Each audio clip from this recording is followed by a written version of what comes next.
Oh, can I get a round of applause, please? Yeah. Oh, look at that. Thank you.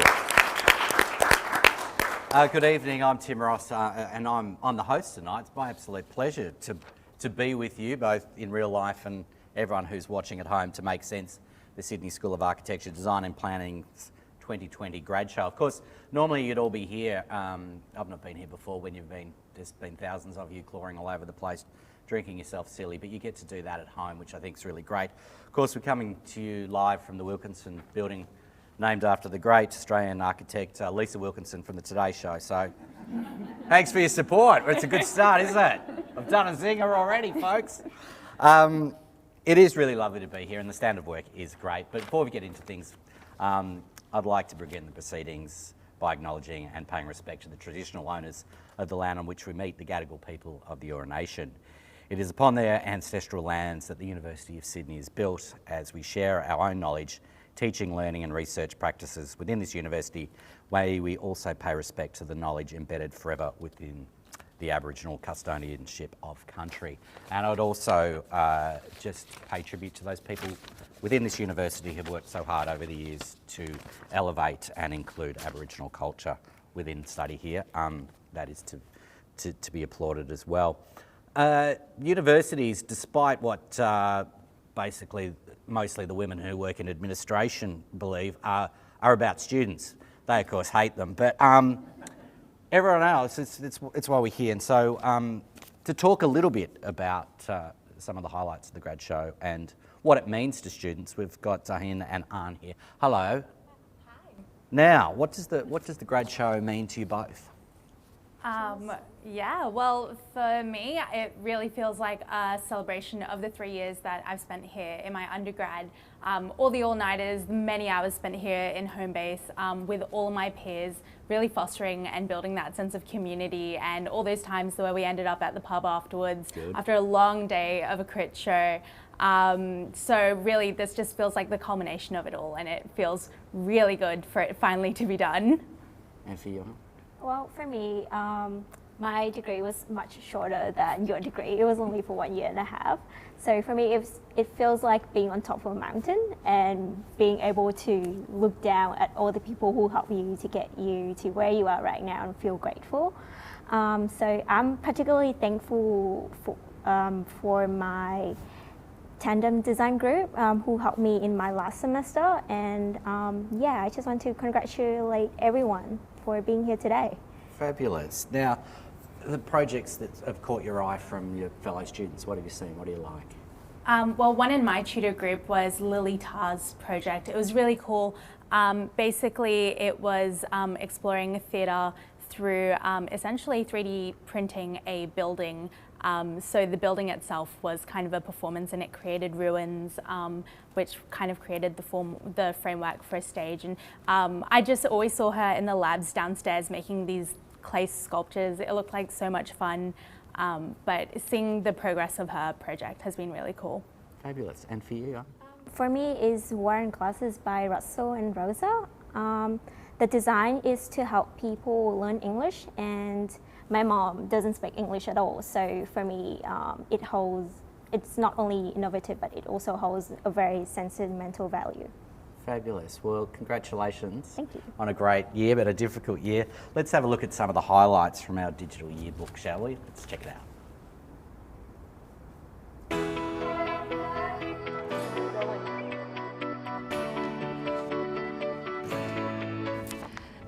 My name's Eden, and I'm from Design Computing. I studied the Bachelor of Design in Architecture. I'm Sam.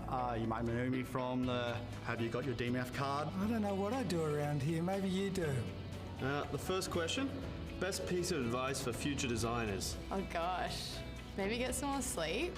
Enjoy your time here. Trust the process. The process is there for a reason. Learn to love the Wilkinson building because it's where everything happens and it's just an amazing space. Keep your friends close and your beers closer. Yes, black turtleneck or no black turtleneck? Yes, black turtleneck. That's one of my favorite pieces of clothing. Does pineapple belong on a pizza? No. This is a joke, isn't it? Right? Meat lovers, no. Hawaiian, yes. Seafood, sure. whatever. Pineapple doesn't belong on anything, you know. No, they can't be in the same. They can't be in the same phrase. So no. What is your go-to King Street Thai restaurant? Wow, okay, I've been to so many, probably like every single day actually. It's pretty unhealthy, but I would say Tai Long 2. That's probably the best one. You should go there. And get the discount loyalty too. 10 stamps, you get 1 free, so it's a really good deal. Oh, I have to read this out, don't I? What's something that students don't know about you?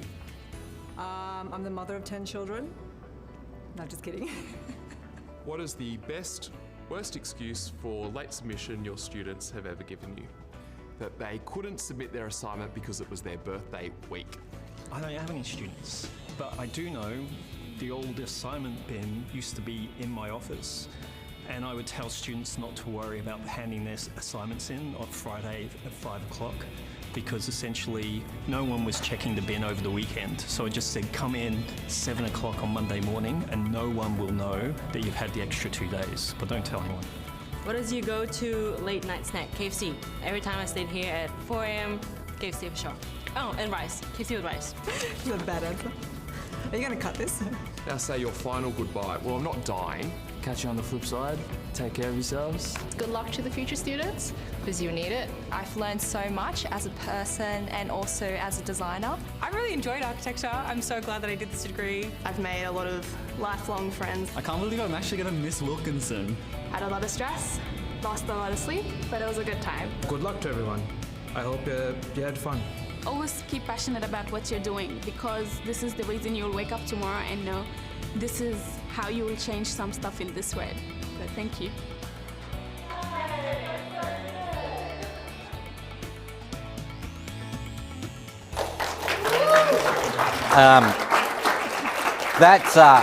That applause, of course, is for my special guest, the Dean, Professor Robyn Dowling. Good to see you. You know, the last time I got to see the Dean was when I was thrown out of my first university. So this is a much more pleasurable experience.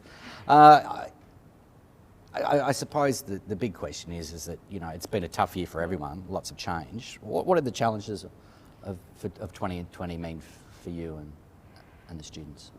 Well, for us as a school, which is teachers and students, was pivoting to online learning. We basically had less than a week to change the way that we taught the activities for our students. We all went home. We were working remotely for quite a while. So that was a challenge for staff. And then for students, you know, bedrooms became the Wilkinson building. Dining room tables became fabrication spaces. It was like, how do we learn to do architecture and design in different spaces? But they were just amazing. It was like when you have to do something and you've got good resources or good enthusiasm, then it works. I mean, we see a lot of people think, oh, we don't want to go back to work. Students are coming back. Yeah, students are coming back because they value collaboration face-to-face like we do. Yeah. Why do you think they lifted so much, your students?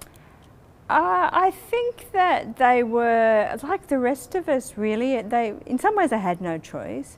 But then, you know, students are pretty tech savvy and they quickly learnt what online learning could do. They were the ones who were, you know, collaborating using tools that we didn't even know existed online, and they could, you know, draw and teaching the teachers how to use technology in a way that was just amazing. Are you saying you can't remember your login? Is that what's going on? I still can't get past. You have to have a swipe in to come into university. That still does my head in, but I'm 100. But all those things, the technological changes. So next year, what's in the pipeline for next year, and also in the same way, how does what's happened this year affect what's going to happen? So what's in the pipeline for us is a much more presence on campus. Our students will be in the studio, but they'll still be learning online in different ways. For the school, what we're looking forward to, we had grand plans for a bunch of international architecture guests coming in and working with our students. That didn't happen this year, but we're really pleased that Lacaton Vassal, who are very amazing French architects, will be here working with our students, both online early in the year and then in person later. We're really excited. We're trying to they're interested in social housing. So how is it that we can build what they call remarkable social housing that is architecturally an amazing set of a construct, but it also really meets that social need. As we come out of the pandemic, something like social housing is going to be so important. So important, particularly for this city. Yeah. Well, thank you, Robyn. The good news is that Robyn told me before we started that money that they were going to spend on the international guest is going to be all put into a party for you guys for next year. So great news. Please thank Robyn, ladies and gentlemen. Can I just add one more thing? I'm sorry. Yes, you certainly can. You're the dean. You can do what you like. Seriously. I mean, it's like when you said that, you know, you met the dean to be told that you were not performing. Yeah. It's one of my pleasures as dean is just to remind students that they are amazing. Students, that the work that they produce, I don't get a chance to say to them very often that what they did was truly remarkable in the environment, and that they will become alumni. I'm really excited about having them back to visit as alumni, and we have really some of our alumni here that you might not see tonight, and someone like Deborah Deering, who's currently the chair of the ARB, who's one of our sponsors tonight, and we really value our alumni and we hope to see you back. Oh, you're getting a bit captain like captain. Oh, fabulous! It's really important. And speaking of Deborah, we've got a little package of Deborah, one of the alumni here. Let's check it out, shall we? I'm Dr. Deborah Deering, the District Commissioner for the North District of the Greater Sydney Commission. It was very radical. A lot of the activities at the university were really triggers for a different way of looking at architecture and different ways of looking at cities and different ways of looking at the environment. You've asked me about the tin sheds. The tin sheds were nothing like this room with its white walls and sort of concrete ceiling. It was very much tin sheds. It was a collection, a rabbit warren of old tin sheds, some of them very tiny, which is where I did etching. The autonomous house was actually a project which was completed, almost completed, by the time I arrived at the university. But it had quite a reputation. It was an exploratory project about alternative types of architecture, exploring what is sustainable building, what is a house, how can people and communities live with much greater freedom. Obviously it was built by hand by the students, but it had fabulous character internally and externally. Paul James steered that project. There were a lot of passionate people directly involved in its delivery. When I left the university, I was given a scholarship for Woman Graduate of the Year, which was a hugely generous amount of money. They said, look, there's a guy in Denmark called Jan Gell. If you go and study in Jan Gell, that would be worthwhile, and you may find that really interesting, which I did. So I went and joined the urban design course at the Royal Danish College of Fine Arts. Urban design was very much about not just the design of objects or architecture per se, but the design of cities. Understanding how great places are made is more than just a combination, ad hoc combination of buildings and floor spaces and heights. What public spaces work? What attracts people to stay there, not just walk through places? How do we make them function optimally for the entire community? How do we actually deal with all of those? That's urban design. As District Commissioner for the North, I work with all of the councils of the district to understand the challenges and issues and the strategy and the vision that they have for their future. How do we better manage the growth, the change in population, the change in demography, and the environmental challenges going forwards for the district? I would like to see the profession evolve with a greater awareness of the need for careful design and consideration of the spaces between buildings, of the need to integrate a range of different stakeholders into the design process, and that we know that the Sydney of the future is as much admired and loved as it is today.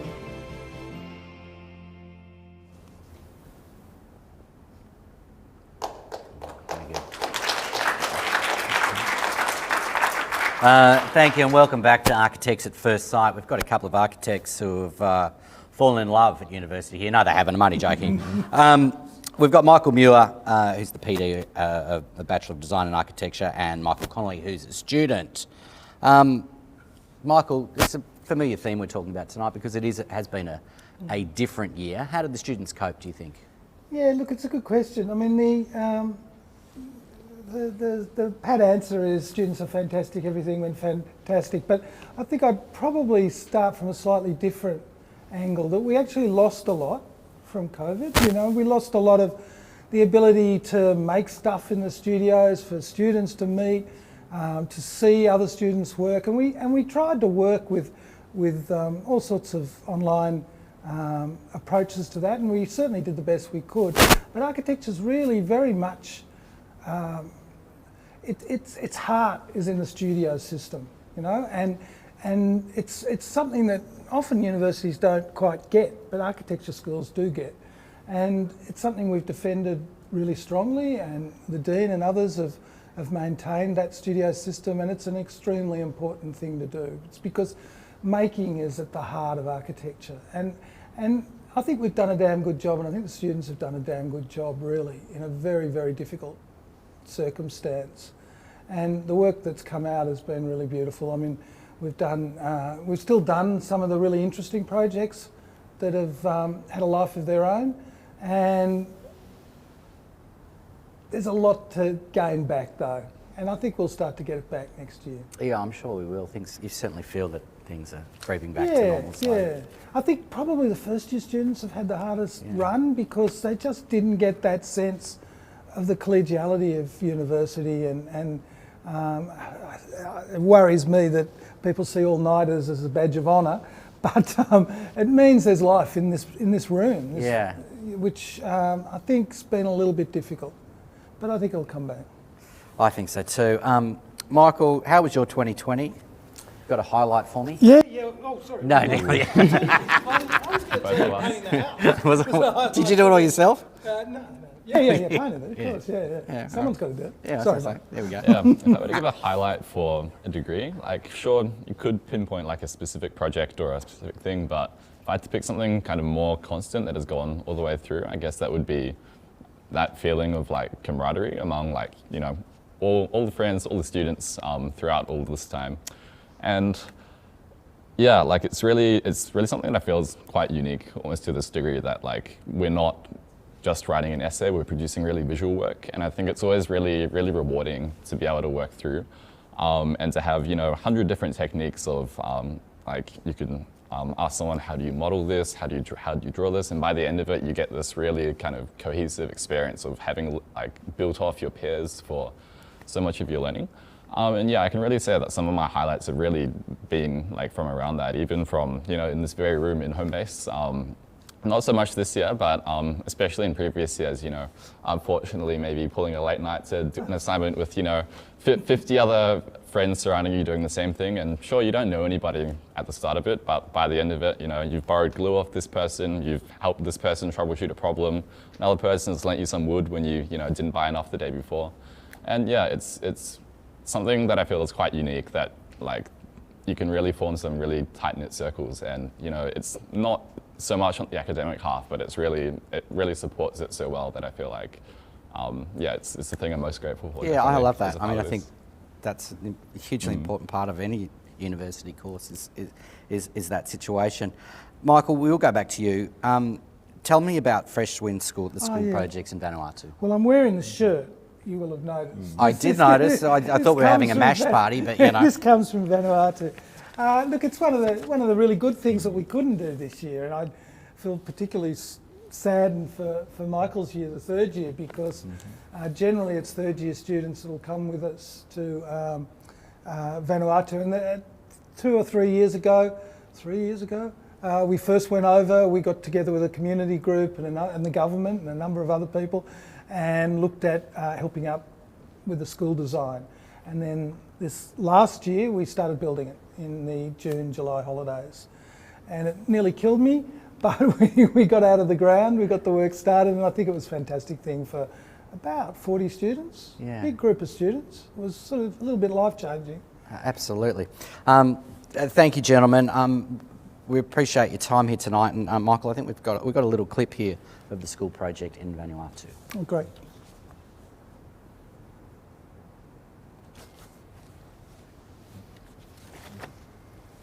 Excellent.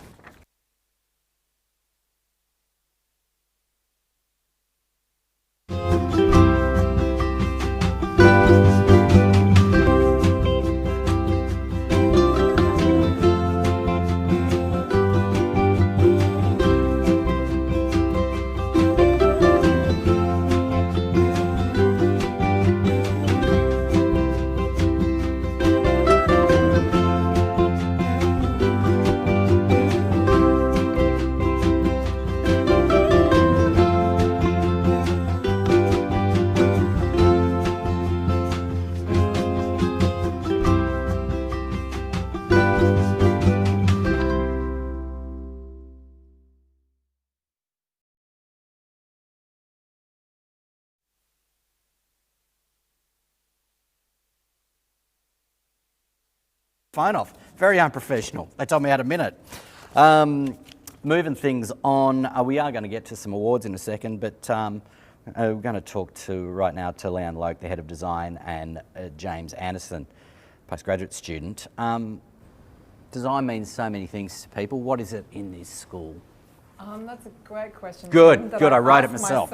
Every day, actually, what design means, and I have so many things going through my head about what it could be, and often it's a bunch of keywords like design is discovery, design is creativity, design is collaboration, design is challenge the status quo. But then I was thinking, you know what? I think the way we teach design here to our students, they come in. I think we really, hopefully, take them on some sort of adventure. So it's a sort of adventure of learning where we, as the teachers, set up that kind of frame, give them really tough design briefs, throw a whole bunch of new methodologies at them and sort of see, look, what can you do with this? And I think the great thing is that, a lot of our students really surprise us. They do incredible work. We might sort of say to them, look, okay, you're halfway through the semester, this is crap, go back, try again, pivot, do all that sort of stuff. And then a lot of them come through with amazing work. So how important is it to be tough in this situation? It's hard. It's actually hard to be tough. Like, how do you deliver toughness with grace, I think, is something we're trying to learn. And I think also for our students to learn that as part of when they're working, go out into industry or the community and work with other people in sort of design partnerships. How can you give that sort of good feedback or be resilient in and having to adapt what you do, sort of that kill your darlings kind of thing in producing good work. James, what briefs have you enjoyed the most this year? Definitely the tough ones. They've all been really open-ended, which I've really liked. They haven't just been create this or create that. It's always been something that allows you to explore and experiment. So my favourite one was definitely about digital placemaking, especially in a time of social distancing. So we were looking for how we can help people interact with one another and places when social distancing is something that's on everyone's mind, and practice good social distancing. I mean, you told me a little bit about this before we started, but I think it's interesting to share what your dreams are and what you hope to do. Yes, I'm passionate about cars, and I think that as the industry moves towards electric cars, the difference between the different brands will become more narrow. And so the way that they can differentiate is through the user experience. And that's something that I think the industry will really start to focus on, and how they can differentiate their products through the experiences within the car. So you're dreaming big. I like it. And so tell everyone where you're hoping you're going to. Oh, you don't want to tell everyone where you want to, because someone might cry and gazump where you're looking for a job. That happens all the time. Don't share. It's like baby names. You don't ever tell. Don't tell people your baby names. They call they'll steal it. They call their cat the same name. Anyway, it's nothing for you to think about. You're all still students. Don't get ahead of yourself. Thank you very much, guys. It's really great to have you here. Let's give them a round of applause. It's nice and collegiate. Of course, it's as much about the students as the alumni as well, and we've got Michael Ford here, who's a graduate and he's the Creative Director of Technology at Ogilvy here in Sydney. Let's have a look at what he's been up to. My name is Michael Ford. I'm the Creative Director of Technology at Ogilvy, Sydney. So, to be brutally honest, I made this job up. It didn't really exist, even the job title didn't exist, but it was more of I saw a design need within the industry, and I needed to put a known framework around it so that people would understand what it is that I'm trying to achieve. I guess the project that I'm most proud of is the project I did with Vodafone called DreamLab.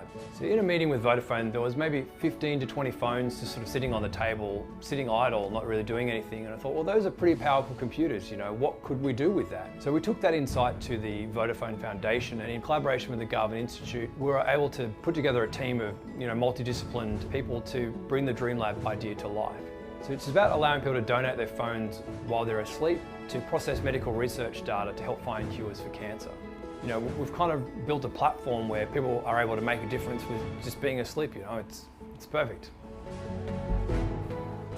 We seem to be designing humanity out of our systems where, we've got robots replacing workers, we've got self-driving cars, we've got self-driving trucks.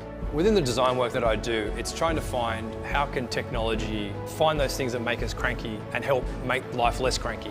So it's helping make life easier for us or better for us or bringing us close together. That's my vision for the next 100 years, that technology will have brought us closer together as humanity rather than isolating and separating us from each other.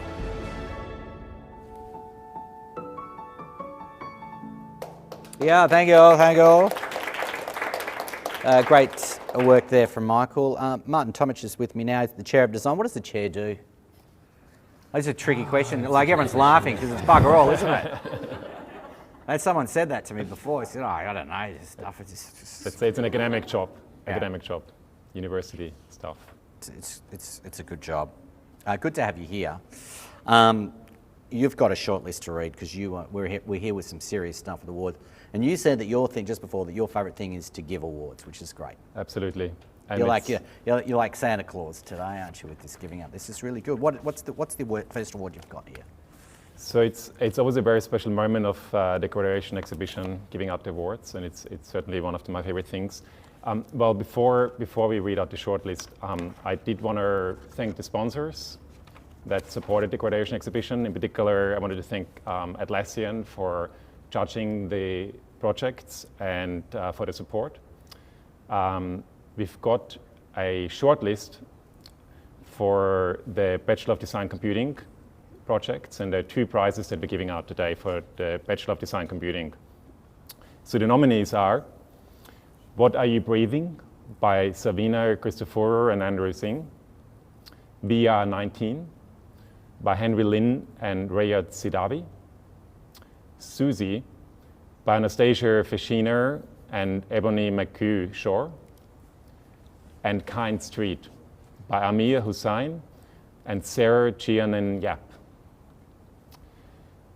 Now the first category is in the topic area of tackling COVID-19 misinformation. And the first prize goes to Amir and Sarah for Kind Street.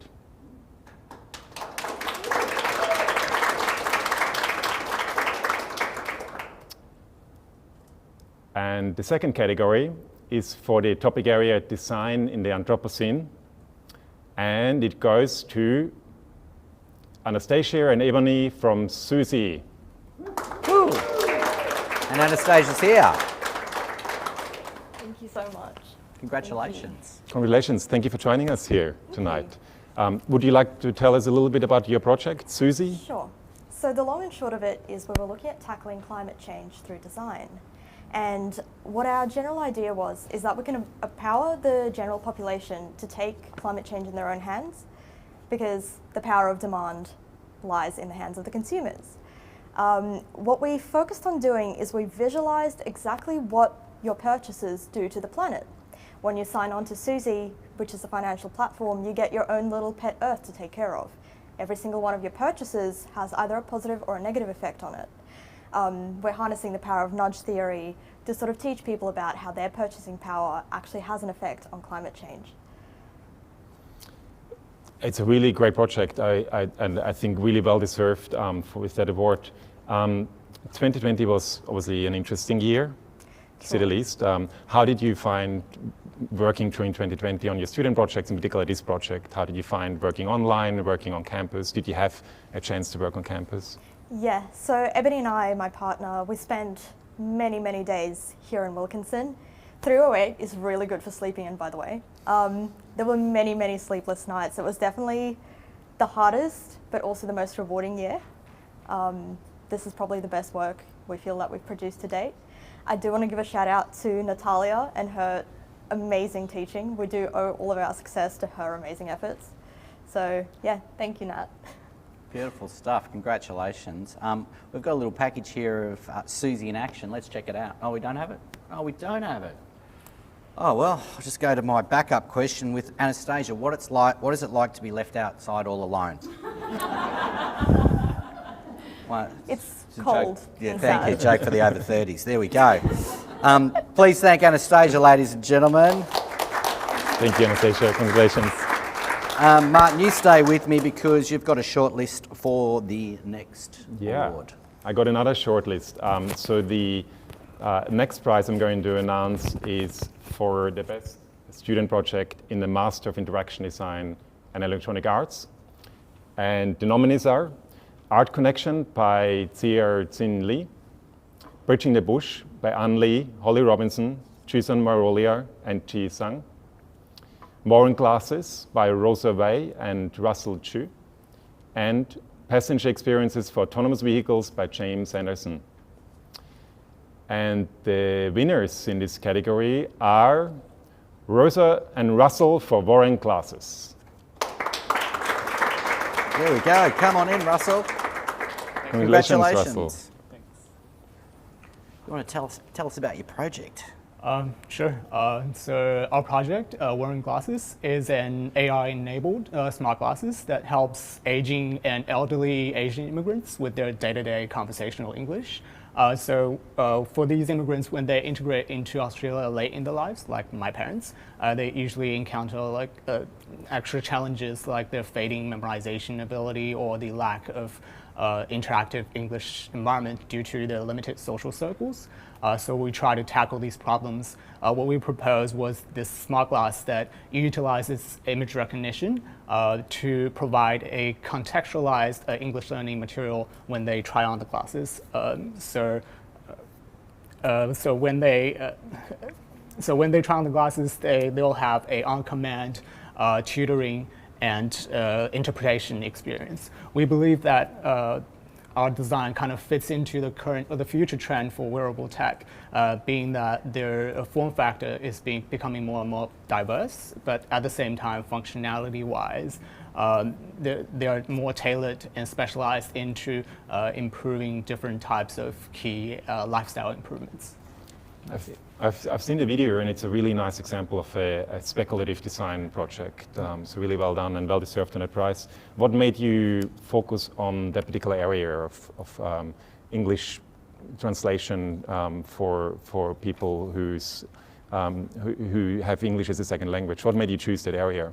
So due to like the current limitations in the past year, like and the travel restrictions and everything, we try to make the best use of what we can, because what we have our relatives in here, so we really try to like make things easier for them. So like my parents and my partner Rosa's parents, they contributed as well into our project in terms of research and development, which was quite rewarding. And so we try to make something for them in return for what they did for us. Beautiful. Yeah. This is fantastic. I was doing the same thing at Newcastle Uni last week, and all they did was make granny flats. So it's pretty impressive. Russell, congratulations. Thanks and Martin, so much. thank you very much. Please Well give them done. a round of applause.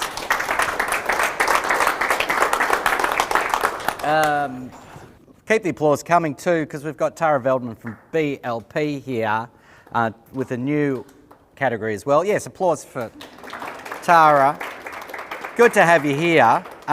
These people are around. You should come to these functions. That's how you get your job, by sucking up to people in high places. Tara, congratulations. You're the new managing director, and you're always doing excellent work. But what's been on the cards for you this year and in the future? So this year's been really interesting, obviously, with COVID and with what we do, which is really we design social infrastructure. Universities, hospitals, aged care environments, workplaces, a lot of which have had huge impacts from COVID. So it's been pretty interesting to see what the impact of that has been, on design. And we actually delivered a hospital ward in 58 days this year, from design through to completion of the actual building. So there's been some pretty interesting things going on. Some of the highlights, so again, we're designing the Susan Wakehill building on campus here, and that was actually being completed during COVID, so we're on site, finishing up things, and all the protocols that the guys had to go through to actually be on site together was again fascinating how that all worked, but it's finished and opening in February, so that's pretty amazing. We're also designing the first of its kind in Australia, the Comprehensive Children's Cancer Centre on the Prince of Wales campus in Randwick.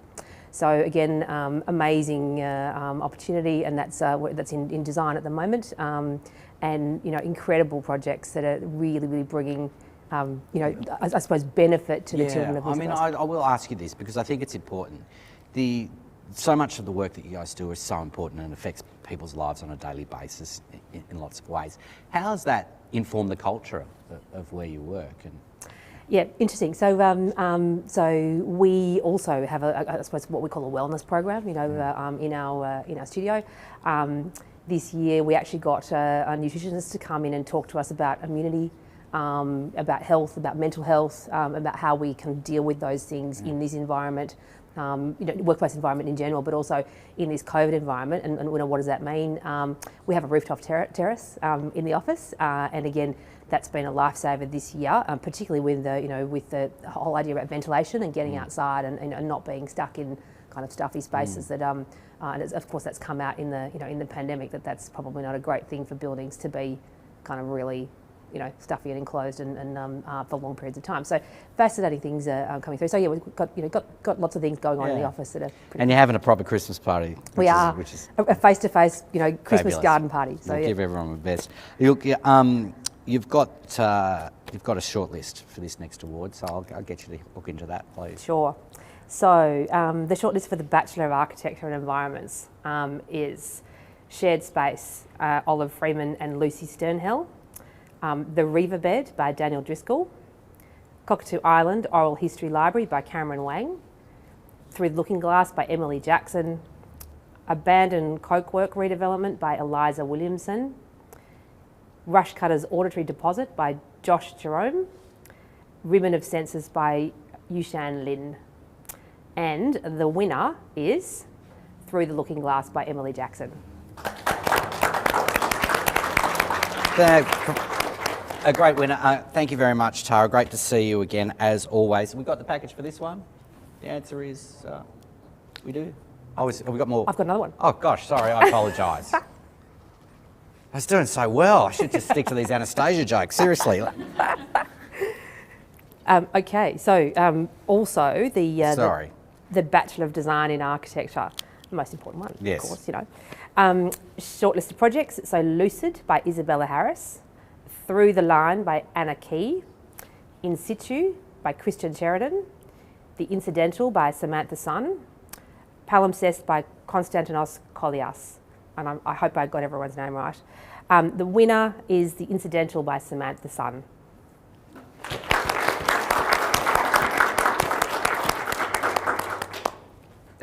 And we do have a package. Let's have a look at the package.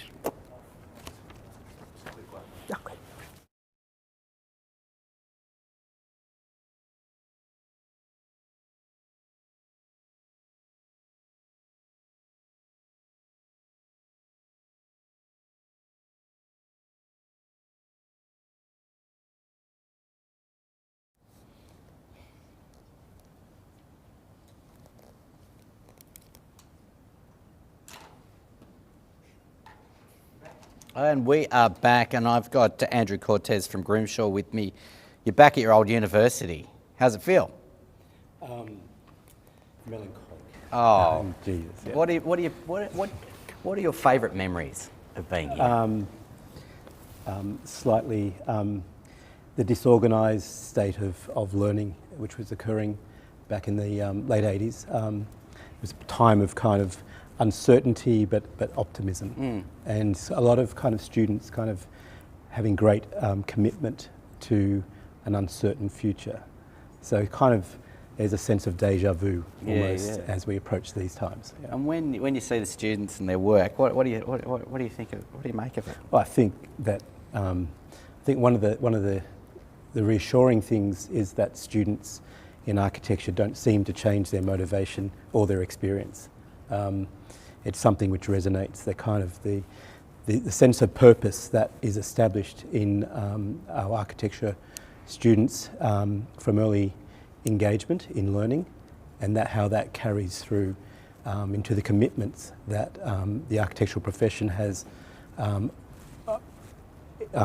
comprehensively almost across its body. And as you contribute here and you're a supporter, it must be very rewarding to be able to do that, to support the current lot of students. I think it's a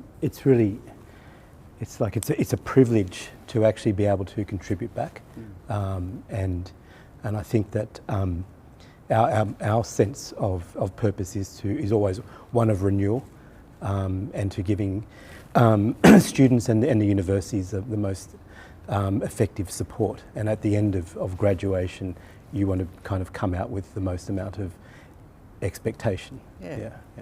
Now, we've got an award too. You've got a short list that you're going to read for us. Yes, we have a short list of Kafka's Parsifal by Blake Davis, Housing Derailed by Evan Landjorfer, probably got that wrong, Intersected by Raymond Zhang, Sacred Space in the Modern City by Felicity May, Recurating Glazeville by Nicholas Bucci, The Post-Pandemic Sydney CBD by Catherine Bauer, Satura by Kiara Carroll and Zara Bates.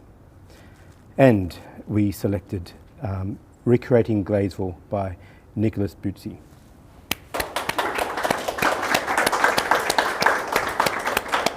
Well done, Nick. Thank you. Tell us about your project. So the project was a proposal for the former Gladesville Hospital, which is a site that I had done a sort of honours thesis on and looked at the history of. And it has this really interesting sort of conflicted history. On the one hand, it's a site where there's 1,200 unmarked graves of former patients. It's a site where many mentally ill people suffered. And on the other hand, it's this site that at its time was a sort of place for mental health care reform and medical reform and very progressive attitudes. And so the project was all about kind of how we reflect on history and how we balance those two things, not just rewriting history to consider one, but understanding that there's two multiple things at play. And it was a proposal for a sort of memorial structure, mental health memorial, and a sort of archive, a collection of a lot of archival material that sort of speaks to the medical history of the site. So these two sort of opposing things, using the heritage buildings and small modern additions to them. So if I was to ask you a question, I think it's when we study heritage and the significance of heritage to circumstance, history and place, do you think we should be conserving, preserving or renewing?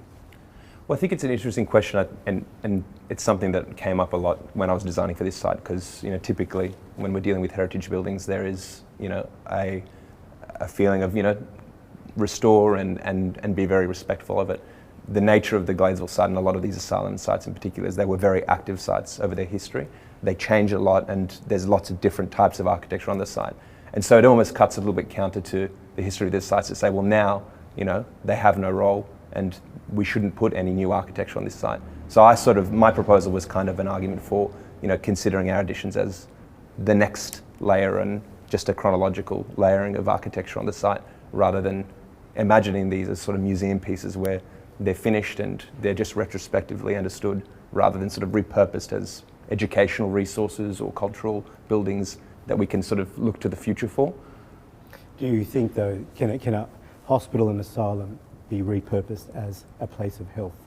I don't know if it can be repurposed as a place of health. I mean, the last time that the Gladesville Hospital, for example, was in use was in 1994. That was the last time that patients were cared for there. Now it's largely administrative buildings. But I think there's things that we can learn about that. There's historical lessons we can learn from that in terms of how we approach mental health care today, for example, or even in a broader sense, how we reflect on history. And that's something, it's a colonial site. It's, got a history before there were buildings on it as well.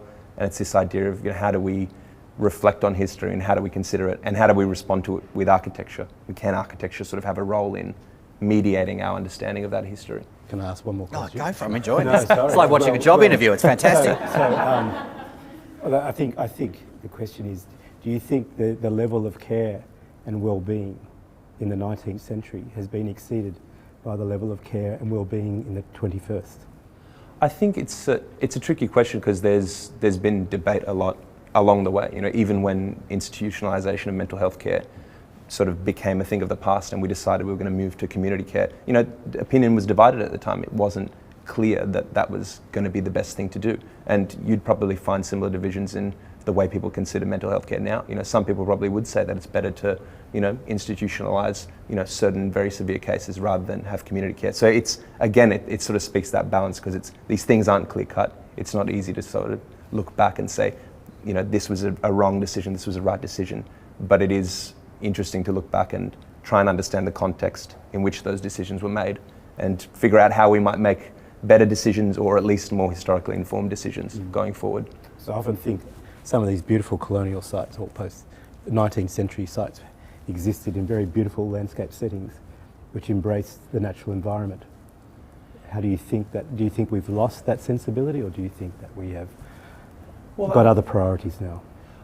I don't know if we've lost that sensibility. I think there's a lot more sort of red tape to get through to see architectural visions come to life the way people might imagine. The Gladesville Hospital as it stands in Callan Park, a lot of the asylums that were built at that time were sort of the brainchild of charismatic superintendents. They were the movers and shakers. They petitioned government to get money, and that's all it really took. You had an architect, you had a couple of politicians, and you had these really beautiful progressive sites. It's a lot more complicated than that now, and there's a lot more different things that you have to negotiate. But I think the aspirations are still humane, they're still progressive.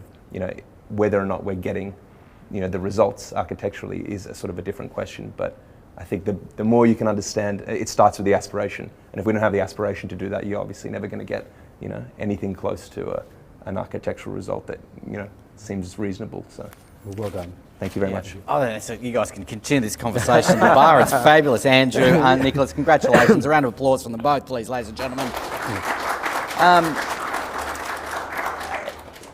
Please jump in and have a look at the virtual exhibition. You can check out all the students' work.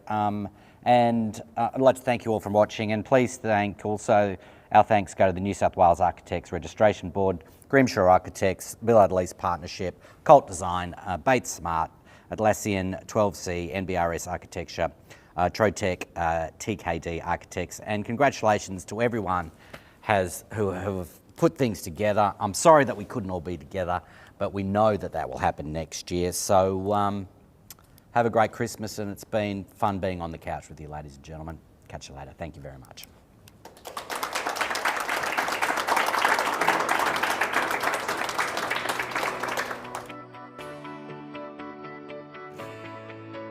Say your final goodbye.